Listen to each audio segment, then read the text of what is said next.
I'm Josh Hinkle, and we're very pleased to be joined by our media partner, Texas Tribune's Jay Root, who actually wrote the book about Perry's last presidential run. Oops. Looks like he is in another moment for himself. Thank you for being with us. Appreciate it. Thanks for having me. Yeah, this is arguably worse than the oops moment. The governor is now under criminal indictment.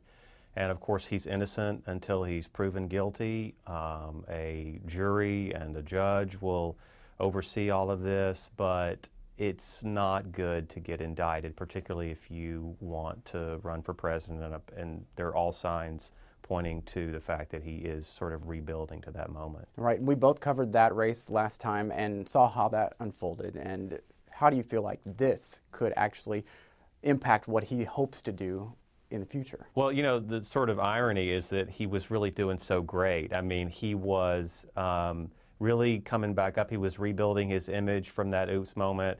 I think that was the oops moment was starting to fade away.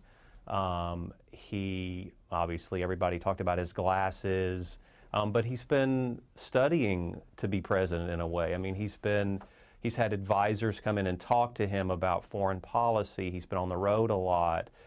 He's had a lot of TV appearances. The border surge has given him a platform, and then boom, indicted on a Friday evening. Obviously, there's already a field of possible Republican contenders that he would have to go up against if he does decide to run for president.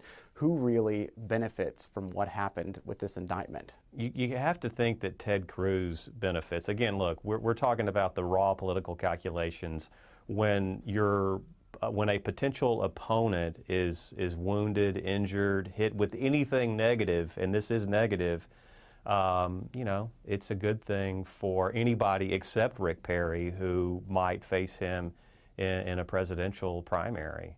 But you know, you think about Ted Cruz because they're sort of swimming in the same pool in Texas, and so that's who I would think of immediately.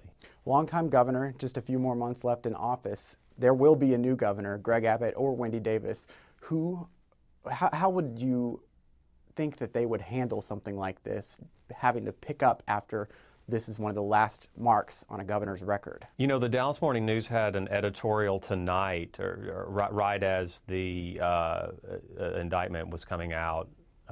They had an editorial, and they said that this was a dark mark on a governor's tenure that went on probably too long. I'm paraphrasing there for the most part, but this sort of leaves a little bit of a cloud over the administration, and I've got to think this is going to go on for quite a long time.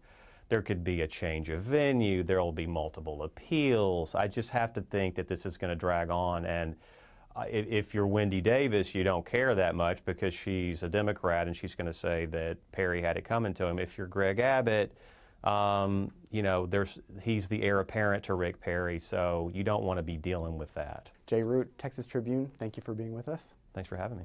All right, Shannon and Robert, back to you.